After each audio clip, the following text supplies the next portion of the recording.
La voix qui a le plus détruit ta vie n'est jamais venue de l'extérieur. Elle habite dans ta tête, et tu as appris à lui obéir. Tant que tu essaies de faire taire l'esprit, il te contrôle. Le jour où tu cesses d'obéir, il meurt. Comment annuler les voix sabotantes dans ta tête ? T'est-il déjà arrivé de te réveiller et décider à changer quelque chose dans ta vie, et avant même de sortir du lit, d'entendre une voix intérieure dire « ça ne sert à rien, ce n'est pas pour toi, tu gâches toujours tout ». Cette voix ne crie pas, elle murmure, mais elle épuise, affaiblit, vole ta force chaque jour. Et le pire, c'est que tu as appris à appeler cela une pensée, alors qu'il s'agit en réalité d'une prison invisible. Le problème n'est pas que tu penses trop, mais que tu as été entraîné à croire des pensées qui ne sont pas toi. Et tant que tu essaies de discuter avec ces voix, elles gagnent, parce qu'elles se nourrissent de ton attention. Le choc est là. Tenter de faire taire l'esprit est précisément ce qui maintient le bruit en vie. Rumi, au cœur du soufisme, n'a jamais enseigné à combattre l'esprit. Il a montré quelque chose de bien plus simple et de bien plus profond. Ces voix n'existent que tant que tu te confonds avec elles. Quand tu crois être la voix, elle commande. Quand tu vois la voix, elle s'effondre. Cette vidéo t'est parvenue parce que tu es fatigué de lutter à l'intérieur, fatigué de promettre des changements qui meurent dans ta tête avant de devenir action. Ici, tu vas percevoir quelque chose que presque personne ne t'a dit. Il existe en toi un point silencieux qui n'a jamais été touché par ces voix, et c'est à partir de là que la sabotage perd son pouvoir. Tu n'es pas faible, tu es hypnotisé, et toute hypnose tombe dès qu'elle est vue. La croyance erronée qu'on t'a enseignée est qu'il y a quelque chose qui ne va pas chez toi, alors que l'erreur a été de croire que ce dialogue intérieur est ton identité. Rumi parlait de l'amour comme d'un feu qui brûle les mensonges du moi, non comme une belle émotion, mais comme une clarté. Et c'est cela qui annule la sabotage. Ne pas résister, ne pas discuter, ne pas fuir, mais reconnaître que la voix qui juge n'est pas celle qui écoute. Quand tu cesses d'obéir, elle perd son trône. La promesse ici est directe et définitive. Tu n'apprendras pas à avoir de meilleures pensées. Tu apprendras à ne plus être dominé par aucune d'elles. Et quand cela arrive, quelque chose change dans ta journée, dans ton corps, dans ton courage, parce que l'énergie auparavant dépensée dans le conflit revient à la vie. Si tu perçois maintenant, en m'écoutant, qu'il existe en toi un espace qui observe cette voix sans peur, sans hâte, sans lutte, alors la porte a déjà commencé à s'ouvrir. Et que se passe-t-il lorsque tu demeures plus longtemps dans ce point ? Combien de décisions de ta vie ont été reportées à cause d'une voix qui n'a jamais été toi ? Et que se passe-t-il si, à partir de maintenant, tu cesses précisément de lui obéir ? Tu remarques que la voix sabotante n'apparaît jamais quand tu es entier. Elle surgit lorsque tu te divises, lorsqu'une partie de toi veut avancer et qu'une autre veut se protéger de la peur. C'est là que l'esprit crée des histoires pour t'arrêter. Il dit que c'est de la prudence, mais c'est de la fuite. Il dit que c'est du réalisme, mais c'est de la peur déguisée en raison. Rumi voyait cela avec une clarté brutale. L'esprit parle quand le cœur a été oublié, non pas parce que le cœur serait émotion, mais parce qu'il est présence. Toute voix sabotante vit dans le temps, parlant toujours d'un passé qui a échoué ou d'un futur qui effraie, jamais de l'instant présent. Quand tu tombes dans le maintenant, la voix n'a plus de sol. Elle tente de te ramener avec la culpabilité, la comparaison, le jugement. Mais si tu demeures attentif, elle commence à s'affaiblir. Non parce que tu as gagné, mais parce que tu es sorti du jeu. Annuler la sabotage commence lorsque tu cesses de discuter et que tu commences d'apercevoir. Ces voix se nourrissent d'une erreur simple. Tu as appris à écouter tout ce qui traverse ta tête comme si c'était vrai. Mais une pensée n'est pas une vérité, c'est un mouvement. Rumi parlait de l'être humain comme d'une maison d'hôte où émotions et pensées entrent et sortent. Le problème commence lorsque tu remets la clé de la maison à n'importe quel visiteur. La voix sabotante n'est pas un monstre, c'est une vieille habitude, répétée tant de fois qu'elle semble être une identité. Et une identité, fausse commande, étouffe, paralyse. Tu essaies de changer de vie en portant la même identité qui crée le problème. Voilà pourquoi rien ne change. Annuler ces voix, c'est cesser de te définir par elles.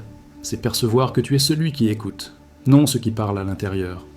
L'esprit veut le contrôle, des garanties, de la sécurité, et lorsqu'il ne les a pas, il crée la peur. La voix sabotante naît de cette peur fondamentale de perdre, d'échouer, d'être rejeté. Rumi indiquait que la peur grandit là où l'amour n'est pas conscient. L'amour ici n'est pas un sentiment doux, c'est le courage de rester présent même sans garantie. Quand tu entends la voix et que tu n'obéis pas, quelque chose de profond se produit. Elle commence à se répéter, à se fatiguer, à perdre de la force parce qu'elle ne fonctionne que lorsque tu réagis. La réaction est sa nourriture. L'attention silencieuse est un poison pour la sabotage.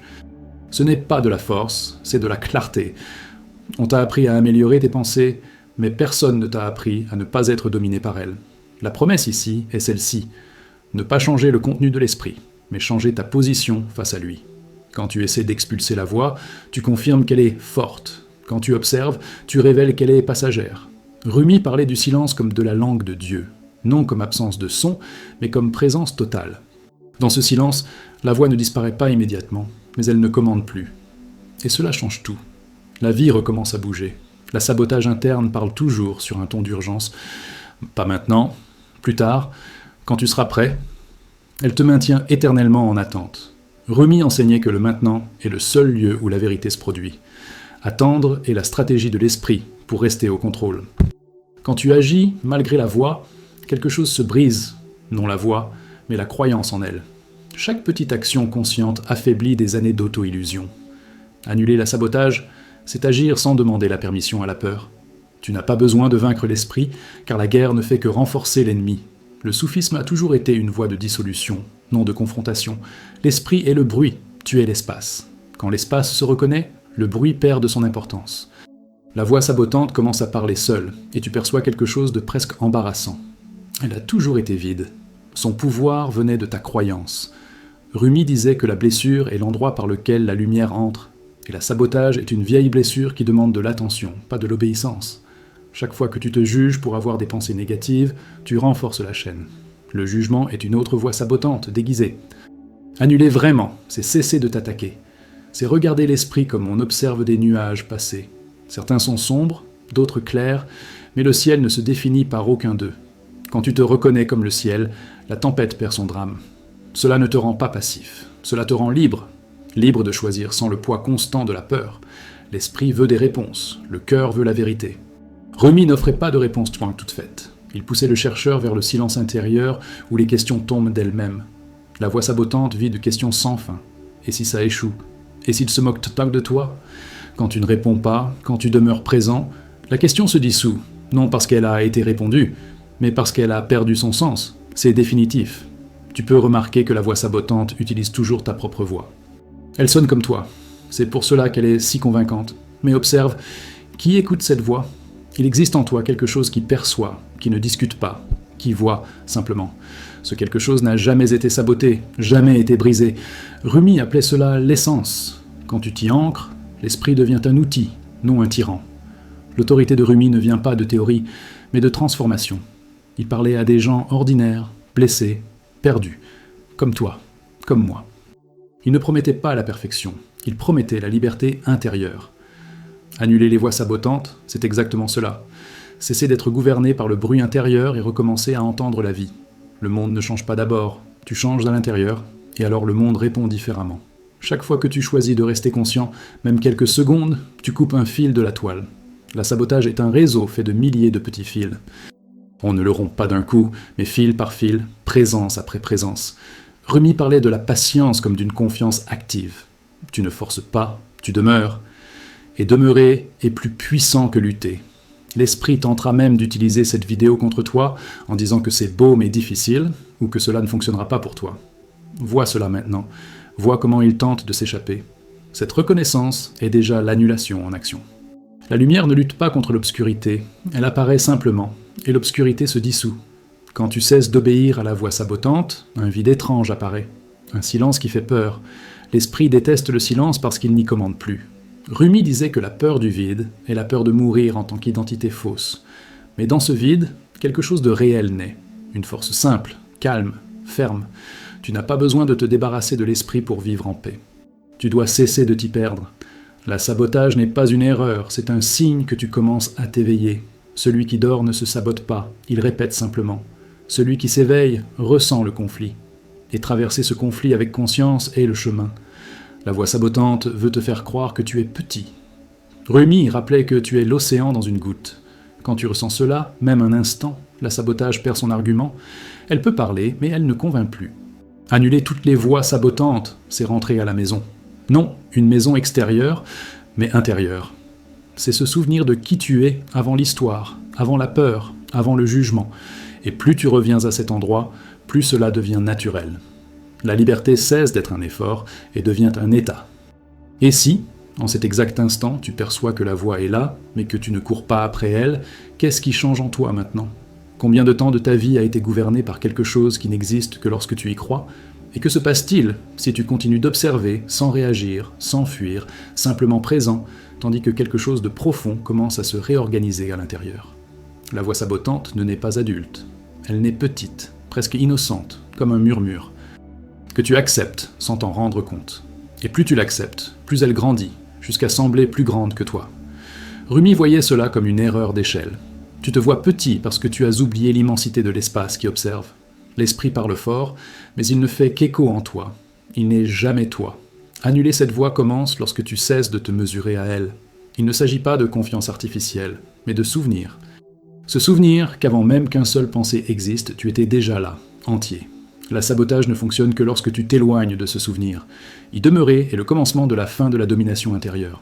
Toute voix sabotante se présente comme une protection, mais toute protection fondée sur la peur devient une prison.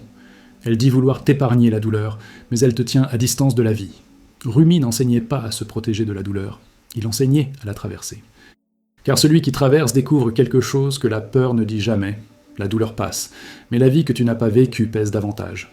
La sabotage te maintient en sécurité et vide. La présence t'expose et te rend à toi-même. Annuler cette voix, c'est choisir de vivre même en tremblant. Tu essaies de te préparer à agir, mais l'esprit ne se sent jamais prêt. C'est là le piège. La voix sabotante promet toujours une sécurité future, mais ne la livre jamais. Rumi disait que la confiance ne vient pas avant le pas, elle naît pendant le pas. Pendant que tu attends le silence parfait dans l'esprit, la vie passe. Annuler la sabotage, c'est agir malgré le bruit. C'est comprendre que le bruit n'empêche pas le mouvement, seulement le commandement. L'esprit adore répéter de vieilles histoires. Il prend les erreurs du passé et les projette comme des sentences. La voix dit « ça a toujours été ainsi, ça sera toujours ainsi ». Mais Rumi voyait l'être humain comme un mouvement, non comme une histoire figée. Rien en toi n'est statique, sauf l'essence qui observe. Quand tu cesses de te définir par le passé, la sabotage perd son principal argument. Le passé ne commande pas le présent. Il ne commande que l'esprit qui y demeure. La sabotage intérieure se renforce lorsque tu te compares. Elle pointe d'autres chemins, d'autres personnes, d'autres vies, et conclut toujours que tu es en retard. La comparaison est une violence silencieuse contre toi-même. Rumi rappelait que chaque âme a son propre rythme. Lorsque tu honores le tien, la voix s'affaiblit. Annuler la sabotage, c'est sortir d'une course qui n'a jamais été la tienne. Tu peux remarquer que la voix sabotante ne te conduit jamais vers l'intérieur. Elle te projette toujours vers l'extérieur.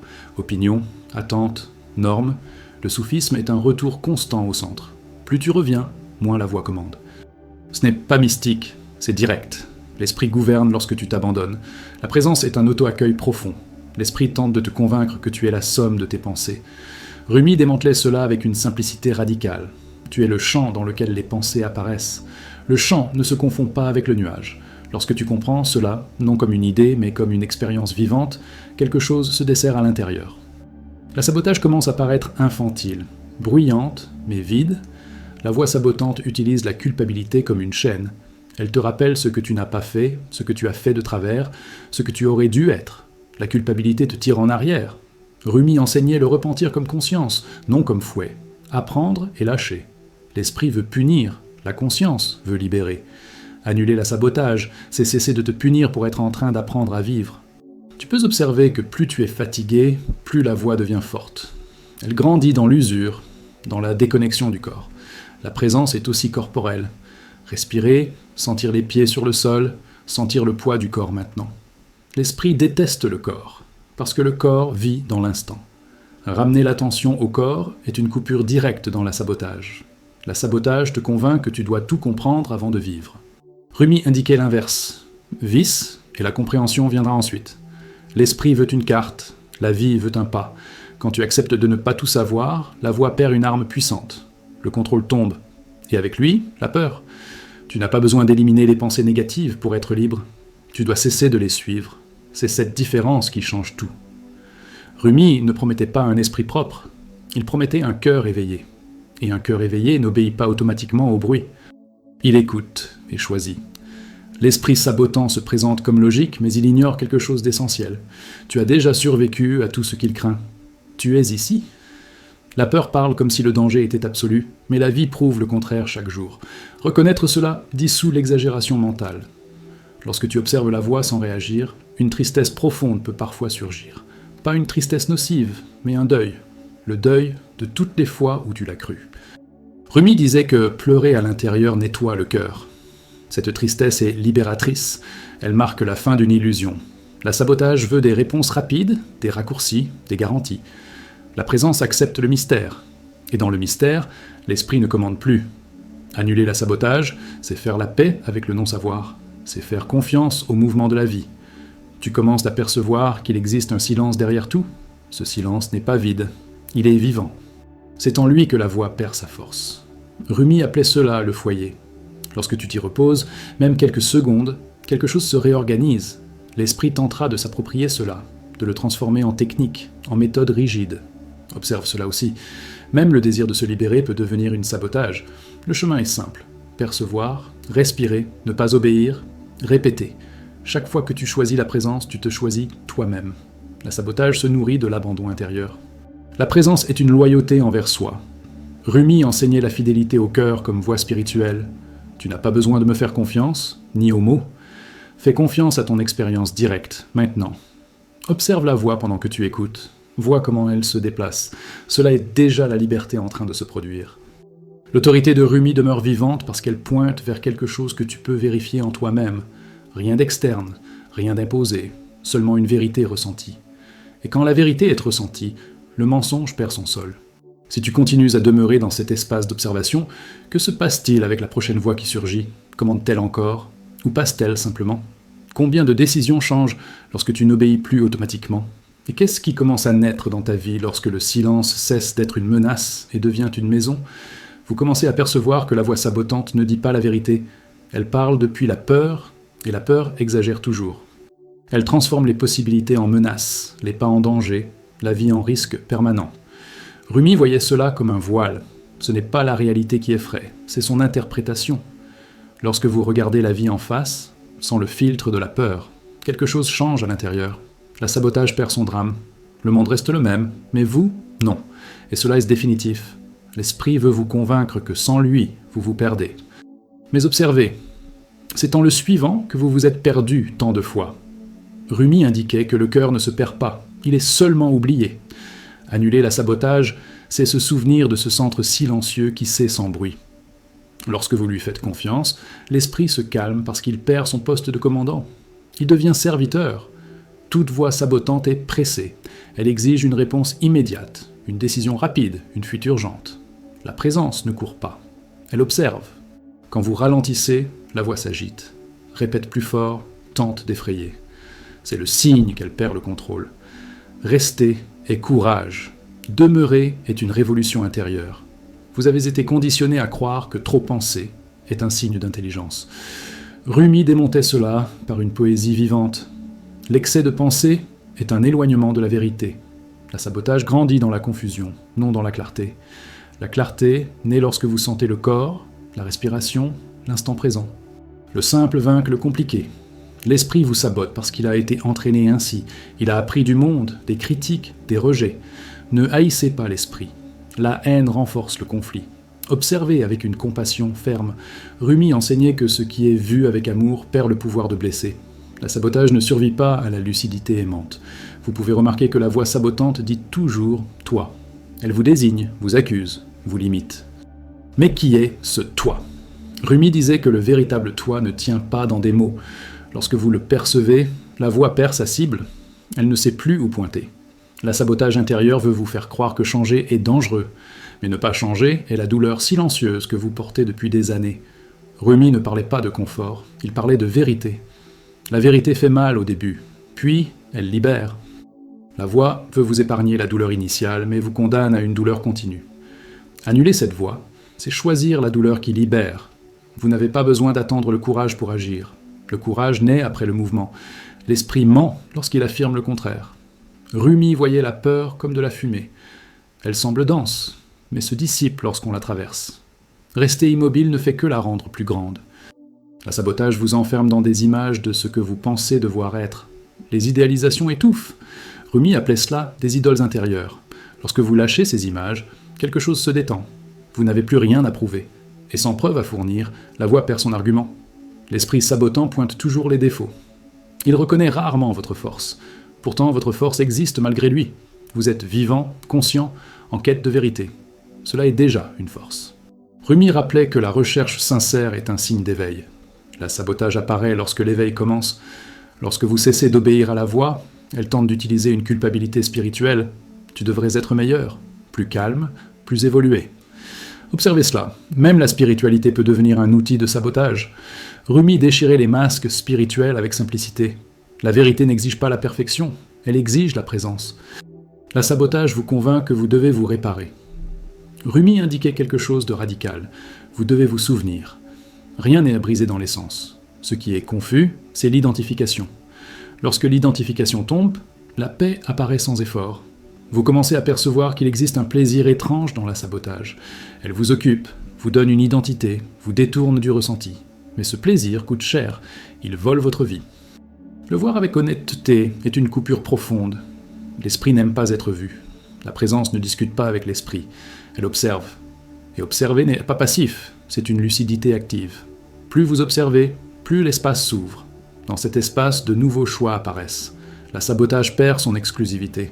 Rumi enseignait que la vérité ne crie pas, elle murmure. L'esprit crie parce qu'il a peur de disparaître.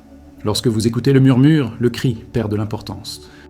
Vous n'avez rien à faire taire, il suffit d'écouter ce qui est réel. Vous pouvez remarquer que, lorsque la voix perd de la force, le silence apparaît. Et dans le silence, la vie surgit. De petites impulsions vraies, simples, claires. L'esprit tente d'interrompre. Observez, revenez, répétez. C'est ainsi que la liberté se construit. La sabotage ne tombe pas d'un coup.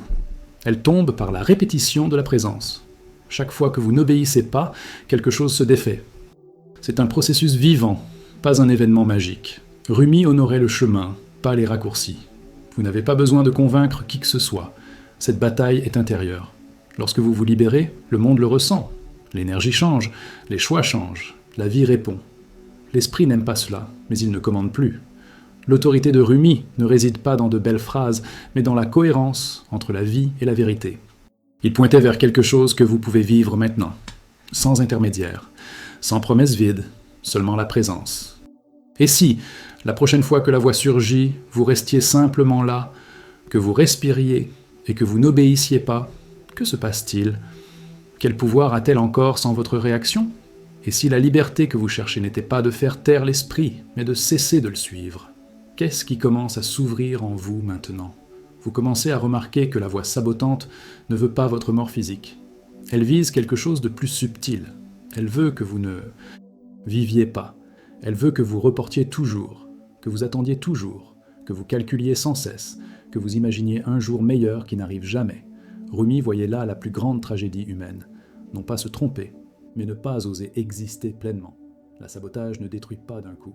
Elle efface peu à peu.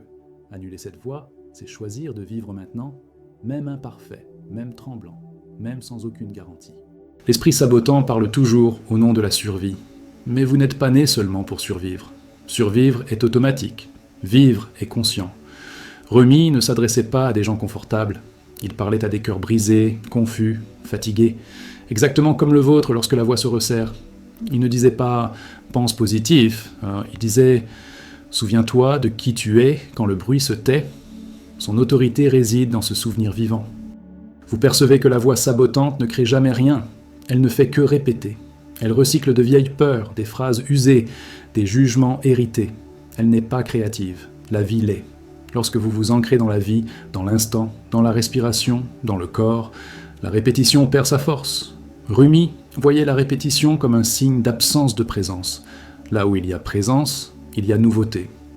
La sabotage intérieur veut vous convaincre que vous devez vous expliquer en permanence, justifier chaque pas, prouver chaque choix. Cela épuise.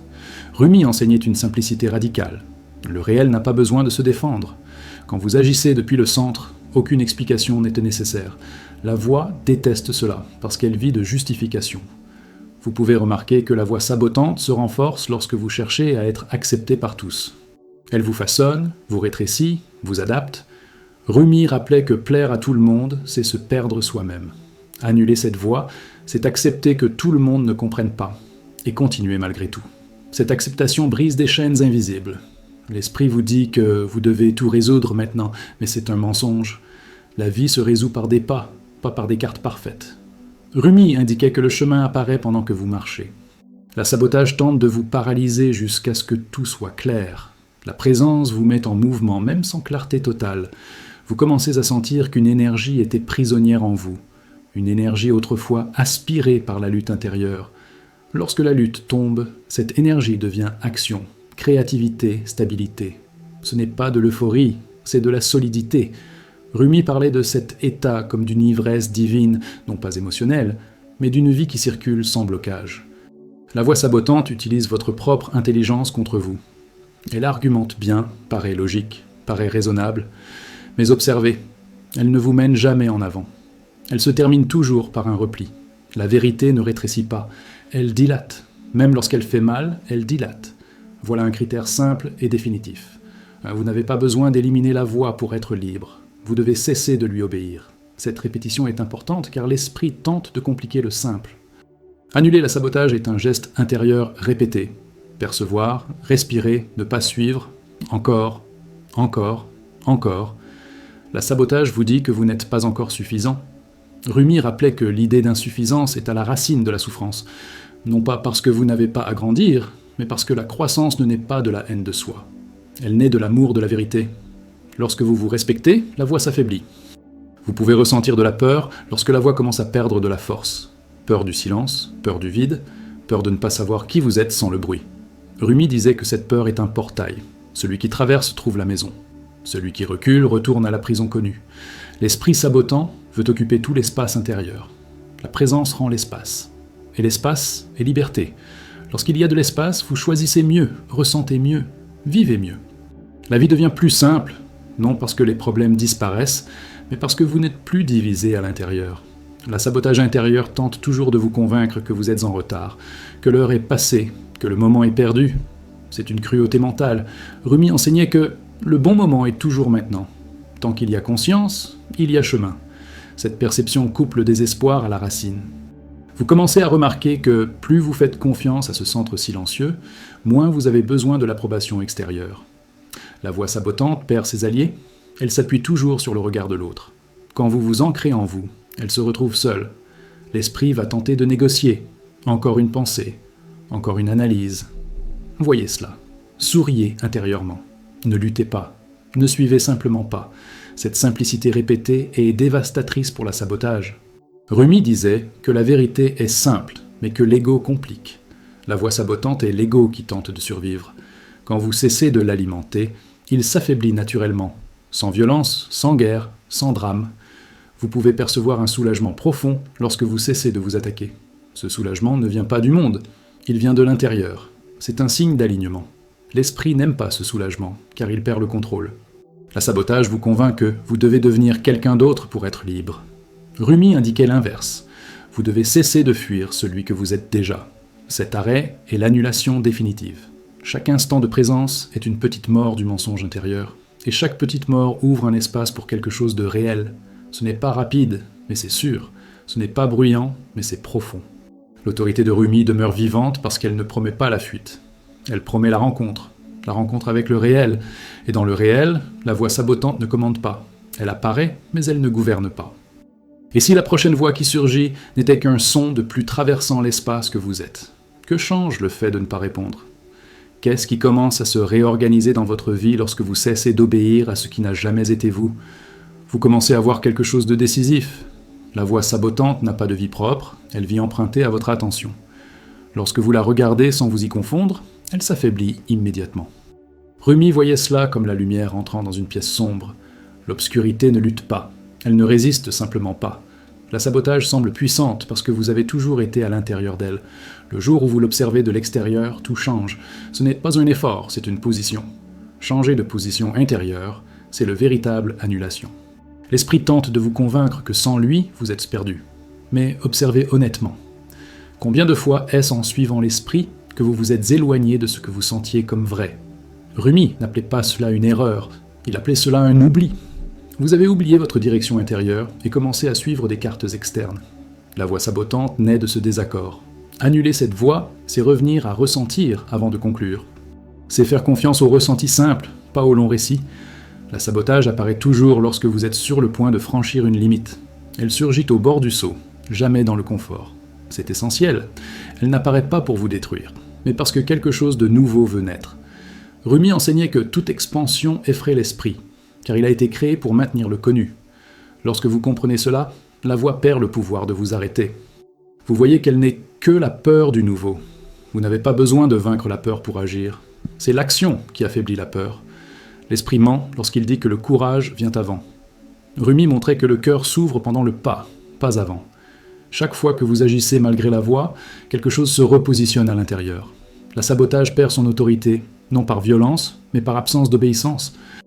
L'esprit sabotant utilise des mots durs parce que les mots créent un impact émotionnel. Observez la manière dont il vous parle, d'une façon dont vous ne parleriez jamais à quelqu'un que vous aimez. Ce n'est pas du soin, c'est un abus intérieur normalisé. Rumi voyait l'amour comme la mesure de la vérité. Si la voix vous diminue, elle n'est pas vraie. Le reconnaître est une coupure profonde à la racine de la sabotage. Vous commencez à percevoir un repos étrange lorsque vous ne suivez pas la voix. Un silence qui ne pèse pas, qui ne réclame rien, qui n'exige rien. Ce silence est vivant. Rumi parlait de ce silence comme du lieu où l'être humain se souvient de qui il est.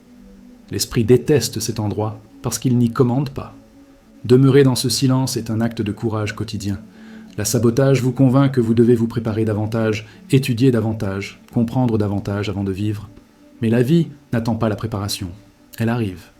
Rumi n'enseignait pas l'accumulation de connaissances, il enseignait la présence. La présence, c'est être entier dans ce qui est devant vous maintenant. Quand vous êtes entier, la voix ne trouve pas d'espace pour s'infiltrer. L'esprit sabotant se nourrit d'images du futur. Il projette des scénarios, des échecs, des rejets. Le maintenant n'a pas de scénario, seulement la réalité. Ramener l'attention au maintenant, c'est retirer l'oxygène à la sabotage, sentir le corps, le sol, la respiration. Simple, direct et profondément efficace. Vous n'avez pas besoin de croire à quoi que ce soit de ce qui est dit ici. Il suffit d'observer votre propre expérience, observer comment la voix surgit, observer comment elle exige une réaction, observer comment elle s'affaiblit lorsque vous ne réagissez pas. Ce n'est pas de la philosophie, c'est du vécu. Rumi pointait vers ce qui peut être vécu, pas seulement pensé. La sabotage tente de se réinventer lorsqu'elle perd de la force. Elle change de ton, devient doute subtil, ironie, découragement silencieux. Observez cela aussi, ne luttez pas. Voir, c'est déjà dissoudre. Plus vous voyez, moins elle gouverne. L'esprit ne survit pas à une clarté constante. Vous commencez à comprendre que la liberté n'est pas l'absence de pensée, mais l'absence de soumission. Les pensées peuvent surgir, mais elles ne décident pas pour vous. Rumi ne promettait pas un esprit vide, il promettait un cœur éveillé. Un cœur éveillé écoute, mais choisit. La sabotage intérieure veut vous convaincre que vous devez vous adapter pour survivre. Rumi rappelait que l'âme n'est pas venue pour s'adapter, mais pour s'exprimer. Chaque fois que vous vous rétrécissez pour entrer dans un moule, la voix se renforce. Chaque fois que vous vous respectez, elle s'affaiblit. L'esprit vous accuse d'égoïsme lorsque vous vous choisissez. C'est un mensonge. S'abandonner soi-même n'a jamais été une vertu. Rumi enseignait que seul celui qui est entier peut aimer véritablement. Annuler la sabotage, c'est cesser de s'abandonner pour satisfaire des voix intérieures qui ne sont jamais rassasiées. Vous pouvez ressentir de la culpabilité lorsque vous commencez à vous libérer. De la culpabilité de changer, de grandir, de ne plus être contrôlable. Observez cela, la culpabilité et la peur de perdre l'appartenance. Rumi indiquait que l'appartenance réelle ne se perd pas lorsque vous devenez vrai. Elle s'approfondit. La sabotage tente toujours de vous ramener à l'ancienne identité. Elle dit « Tu as toujours été comme ça ». Mais vous n'êtes pas une phrase, vous êtes un mouvement. Rumi voyait l'être humain comme un flux. Rien de ce qui coule ne peut être défini par une sentence fixe. Voir cela démonte l'argument de l'esprit. La présence vous rend plus simple, pas plus confus. La vie commence à demander moins d'efforts intérieurs. Les décisions deviennent plus claires, non parce que vous pensez mieux, mais parce que vous vous divisez moins. La sabotage vit de la division. L'unité intérieure est sa fin. Vous commencez à sentir une joie calme lorsque vous ne vous sabotez plus. Ce n'est pas de l'euphorie, c'est de l'alignement. Cette joie ne dépend pas de résultats externes.